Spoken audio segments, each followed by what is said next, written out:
I've always been a big fan of the Yu-Gi-Oh card game, but also have always been too afraid to go to locals and actually have to talk to people. So Yu-Gi-Oh games have always had a soft spot in my heart as they're the primary way in which I play the game. And this has led me to playing pretty much every one of them that I could find throughout the years. So, of course, I was really excited when Master Duel was released and have been playing it a bunch in the past couple months, and like a lot of other people, it's really renewed my interest in the card game, so much so that I went back and played through one of my favorite Yu-Gi-Oh games that I ever found, World Championship 2011 over the Nexus. A DS game from the 5D's era of Yu-Gi-Oh! That's full of all the cyberpunk motorcycle madness that 5D's is known for, and it's a real hidden gem of a Yu-Gi-Oh! Game. As a Yu-Gi-Oh! Game, the gameplay is, as you would expect, mainly centered around the card game. You spend most of your time collecting cards, building decks, and dueling against opponents.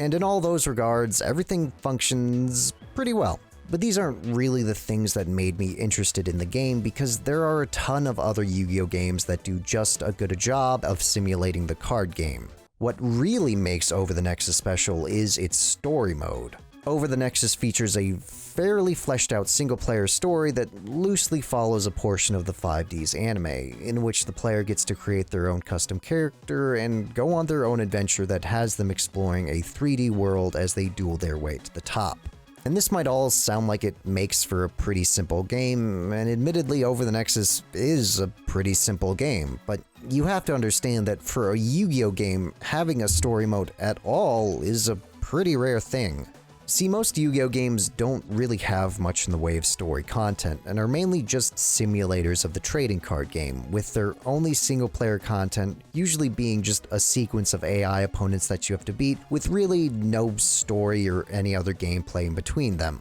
So, in the landscape of Yu-Gi-Oh games, Over the Nexus actually having a substantial story mode and gameplay outside of the dueling makes it a pretty unique game. The only other Yu-Gi-Oh games that really have story modes like this are the previous two games in the World Championship series, 2009 Stardust Accelerator and 2010's Reverse of Arcadia. The three of these games form sort of a pseudo-trilogy, as they are all pretty similar in terms of gameplay and graphics, and each one of them follows roughly a different part of the 5D's anime. Stardust Accelerator being Season 1, Reverse of Arcadia being Season 2, and Over the Nexus being a combination of Seasons 3 and 4. Again, they're all fairly simple games, but most other Yu-Gi-Oh games neglect stuff like story or an overworld or really anything outside of the dueling, so the fact that these games have all of the stuff in them on top of being simulators of the card game, I think is enough on its own to make them interesting enough to check out. But what makes Over the Nexus stand out from the other two games is that its story mode feels by far the most developed and, more importantly, the most original. See, something that I hate that's done a lot with games like this, where they're putting a player-created character into an already existing story, is that they'll just keep the whole story the same and sort of paste the player's character in there, and all you really do is just sort of stand around awkwardly. And I always find this really boring because it just feels like you and your character never really have any impact on what's going on or any reason to care about it or really even be there at all. And this always leaves me wishing that they could have just done something more interesting, because now it just feels like you're watching a worse version of a story that already exists. The first two 5D's games are pretty bad offenders of this, as they really don't do much to add anything original to the stories, and most of the time our character just sort of follows Yusei and his gang around like a creepy stalker. But Over the Nexus seems to go out of its way to do the opposite of this, and instead of just retreading the events of 5D's, the game does a lot to create a much more original storyline that's centered around your own character and their own adventure,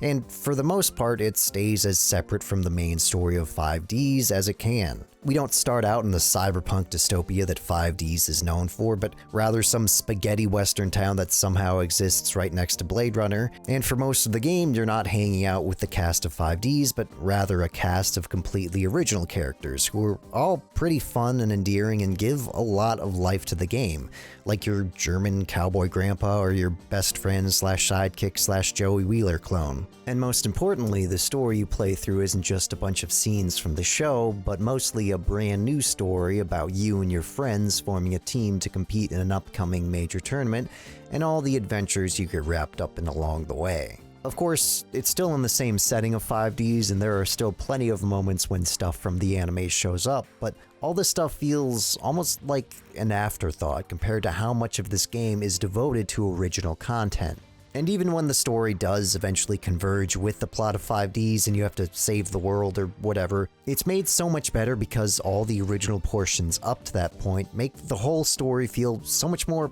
personal and give you a lot more reason to be invested. Now, in all honesty, the actual plot of the story is pretty simple and isn't anything super complex or creative, but it at least tries to do something different, and if nothing else, you have to respect it for that. No other Yu-Gi-Oh game really does this much to make you feel like the adventure you're going on is your own instead of just being a +1 to someone else's, and that's why Over the Nexus probably has the best story mode of any Yu-Gi-Oh game. I'm not saying it's a masterpiece of storytelling by any means, but it's surprisingly great, and definitely not what I expected from this game at first glance. And I think that kind of sums up the game as a whole. It's a lot better than what you might expect from a series that was honestly kind of just a cynical once-a-year cash grab. It's far from perfect. It still kind of feels limited by the fact that it has to fit into 5D's story. Honestly, my dream Yu-Gi-Oh game would be one with a story that's totally original, with no connections to any of the animes at all, but